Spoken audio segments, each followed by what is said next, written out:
தந்தை, மகன், தூய ஆவியின் பெயராலே ஆமேன். மூவொரு கடவுளுடைய அருளும் ஆசீரும் பாதுகாப்பும் வழிநடத்துதலும் உங்களோடு இருப்பதாக. பொதுக்காலம் 11வது வாரம் புதன்கிழமை இறை வார்த்தை பகிர்வுக்கு என் அன்பு சொந்தங்களே, உங்களை அன்போடு வரவேற்கின்றேன். கேட்பதில் தெளிவு. மத்தேயு நற்செய்தியில் படிக்கின்ற பொழுது, கேளுங்கள் உங்களுக்கு கொடுக்கப்படும், கேட்கின்ற ஒருவரும் பெற்றுக்கொள்வான் என்று இயேசு வாக்குத்தத்தம் கொடுத்திருக்கின்றார். யோவான் புத்தகம் 14:14 படிக்கின்ற பொழுது, என் பெயரால் நீங்கள் எதை கேட்டாலும் பெற்றுக்கொள்வீர்கள், தந்தை அதை உங்களுக்கு அருள்வார் என்று சொல்லி வாக்குறுதியாகவும் கொடுத்திருக்கின்றார். ஆனால் நம் ஆண்டவரை நோக்கி ஜெபிக்க வருகின்ற பொழுது தெளிவான சிந்தனையோடு ஜெபிக்க வருகின்றோமா? ஆண்டோடைய பிரசன்னத்தை உணர்ந்து இறைவனால் கூடும் என்று சொல்லி நம்பி நாம் ஜெபிக்க வருகின்றோமா என்று சொல்லி நம்மை சிந்தித்து பார்க்க இன்றைய முதல் வாசகம் நமக்கு அழைப்பை விடுக்கின்றது. விவிலியத்திலே பார்க்கின்ற பொழுது மார்க்கு புத்தகம் 10ஆம் அதிகாரத்தில் 2 நிகழ்வுகள் தொடர்ந்து கொடுக்கப்பட்டிருக்கின்றன. 35 இருக்கின்ற வசனங்களிலே செபதேயினுடைய மகன்கள் யாக்கோப்பும் யோவானும் தன் தாயோடு வந்து இயேசுவிடம் ஒரு வேண்டுதல் வைப்பதாக இருக்கின்றது. அங்கே இவ்வாறு அவர்கள் ஜெபிப்பதாக இருக்கும். 35 நாங்கள் கேட்பதை நீர் எங்களுக்கு செய்ய வேண்டும் என நாங்கள் விரும்புகின்றோம் என்று சொல்லி தங்களுடைய விருப்பத்தை அவர்கள் தெரிவிப்பதாக இருக்கின்றது. அப்போது இயேசு அவர்களை பார்த்து, நீங்கள் என்ன கேட்கின்றீர்கள் என்று உங்களுக்கு தெரியவில்லை என்று சொல்லி அவர்களுக்கு பதில் சொல்வதாக இருக்கின்றது. தொடர்ந்து வருகின்ற பகுதியை பார்க்கின்ற பொழுது, பார்வையற்ற பார்த்திமேயுக்கு இயேசு பார்வை கொடுக்க நிகழ்வு கொடுக்கப்பட்டிருக்கும். அங்கே இயேசு பார்த்திமேயை பார்த்து கேட்பார். 10:51 உனக்கு நான் என்ன செய்ய வேண்டும் என விரும்புகின்றீர் என்று சொல்லி. என்ன வித்தியாசம்? நாங்கள் விரும்புவதை நீ செய்ய வேண்டும் என்று சொல்லி விரும்பிய சீடர்களுக்கு நீங்கள் கேட்பது என்னவென்று தெரியவில்லை என்று சொல்லி பதில் சொன்னவர், தன் உடைகளெல்லாம் உதறி தள்ளிவிட்டு இயேசு அழைத்தனும் ஓடி வந்தவருக்கு, நான் உனக்கு என்ன செய்ய வேண்டும் என்று சொல்ல நீ விரும்புகின்றாய் என்று சொல்லி கேட்கின்றாரே. அப்பொழுது அந்த பார்த்திமேயு சொன்னது, நான் மீண்டும் பார்வை பெற வேண்டும் என்று சொல்லி தான் கேட்பதிலே தெளிவாக இருந்ததினாலே, இயேசுவின் வல்லமை உணர்ந்து கேட்டதினாலே, கேட்டவுடன் பார்த்திமேயு பெற்றுக்கொண்டான். தன் தகுதிக்கு மீறியதாக யோவானும் யாக்கோப்பும் கேட்டதினாலே அவர்கள் ஜெபம் நிராகரிக்கப்பட்டது. ஆம் அன்பு சகோதரமே, நம்முடைய வாழ்விலும் கூட பெரும்பான்மையான சமயம் நாம் ஜெபிக்க வருகின்ற பொழுது எதை கேட்பது, எப்படி கேட்பது, என்ன சொல்லி கேட்பது என்று சொல்லி தெரியாமல் நம் சிந்தனைக்கு வருவதையெல்லாம் நாம் ஜெபங்களாக மாற்றி ஆண்டவர் கரங்களை ஒப்பு கொடுத்து கொண்டிருக்கின்றோம். பெரும்பான்மையான சமயங்களிலே அந்த ஜெபம் நிராகரிக்கப்பட்டதாக போய்விடுகின்றது. நம்முடைய ஜெபத்தில் குறைபாடு இல்லை, மாறாக நாம் கேட்கின்ற விதமும் நாம் ஜெபிக்கின்ற முறையும் வேறுபட்டதாக இருக்கின்றது. முதல் வாசகத்தை பார்க்கின்ற பொழுது எலியாவினுடைய நேரம் நிறைவுக்கு வருகின்றது. அவரோடு 8 ஆண்டுகள் பணியாற்றியவர் எலிசா. இறைவனால் முன்குறிக்கப்பட்டு இறைவனுடைய அபிஷேகத்தை பெற்றுக்கொண்டு இறைவாக்கு பணி தொடர்வதற்காக தேர்ந்தெடுக்கப்பட்டவர் எலிசா. இப்படிப்பட்ட அந்த எலிசா எலியாவோடு நடப்பவராக இருந்தார். அவர்கள் கில்காலிலிருந்து புறப்படுகின்ற பொழுது எலியா சொல்லுகின்றார், நான் பெத்தேலுக்கு போக வேண்டும் என்று சொல்லி. அப்பொழுது எலிசா சொல்வது, வாழும் ஆண்டவர் மேல் ஆணை, நான் உன்னை பிரிய மாட்டேன் என்று சொல்லி.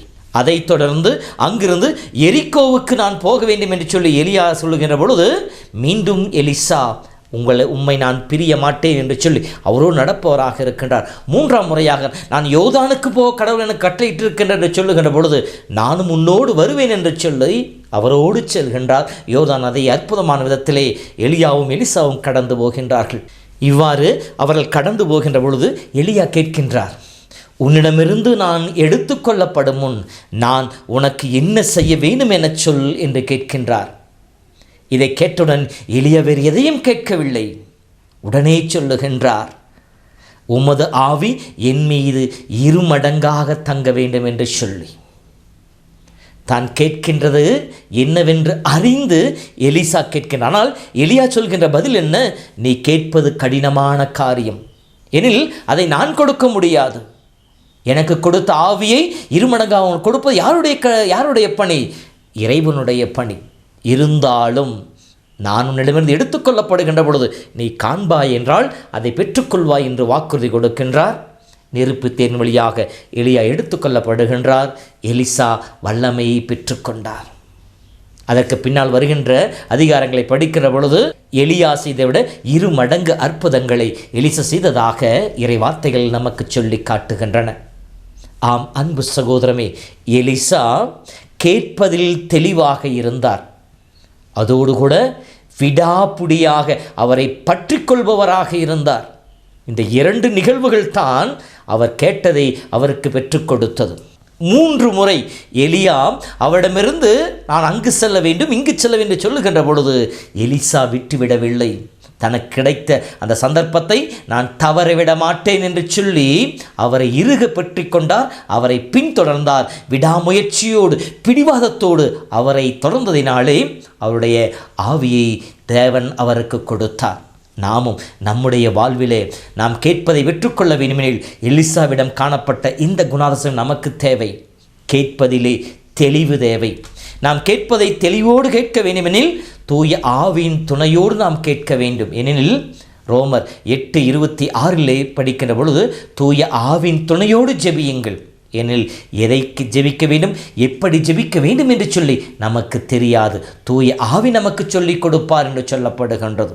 நாம் அப்படி தூய ஆவின் தூண்டுதலோடு ஜெபிக்கின்ற பொழுது கடவுளுடைய வல்லமையை உணர்ந்து கடவுளுடைய அருளால் நிறைக்கப்பட்டவர்களாக நாம் கேட்கின்ற பொழுது நாம் பெற்றுக்கொள்ளும். 2வதாக பிடிவாதத்தோடு விடாப்பிடியாக நாம் தொடர்ந்து நாம் ஜெபத்திலே பெற்றுக்கொள்ளும் வரை பின்தொடர்பவர்களாக இருக்க வேண்டும்.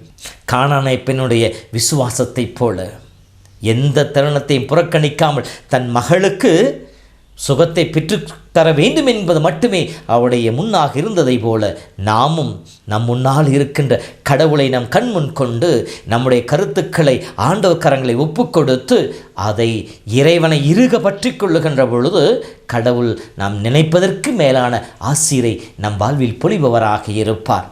ஆகவே அன்பு சகோதரமே, சிந்தித்து பார்ப்போம். நம்முடைய ஜெபம் தெளிவானதாக இருக்கின்றதா?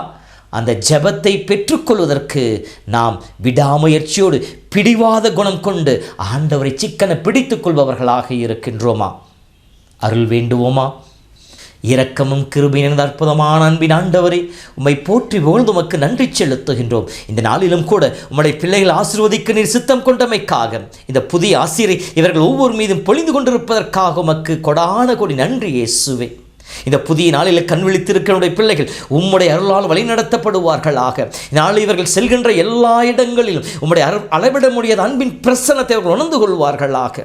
உடலுக்கு தேவையான பலனையும் உள்ளத்திற்கு தேவையான ஆறுதலையும் குடும்பத்திற்கு தேவையான சமாதானத்தையும் பெற்றுக்கொள்வார்களாக. ஆண்டவரே, இது உம்முடைய பிள்ளைகளுடைய உள்ளத்தில் இருக்கின்ற கலக்கங்களையும் குழப்பங்களையும் பயங்களையும் எடுத்து போடும். உடலுக்கின்ற எல்லா விதமான வியாதிகளிலிருந்து உடைய அற்புதமான சுகத்தை பெற்றுக்கொள்ளக்கூடிய ஆசீர் கடந்து போதும் உடைய திருவுளமாயின் அதை பெற்று அவர்கள் உம்மை மகிமைப்படுத்துகின்ற பிள்ளைகளாக இருக்க அருள் தருவீராக. உம்முடைய பிள்ளைகள் எல்லா ஜெபங்களையும் ஒன்றிணைத்து உடைய பாதத்தில் ஒப்புக் கொடுத்து உம்மை நோக்கி ஜெபிக்கின்றேன். எங்கள் ஜெபம் கேட்டு ஆசீர்வதியும் எங்கள் நல்ல ஆண்டவரே. ஆண்டவர் உங்களோடு இருப்பாராக. எல்லாம் வல்ல இறைவன் தந்தை மகன் தூய ஆவியின் பெயராலே ஆமேன்.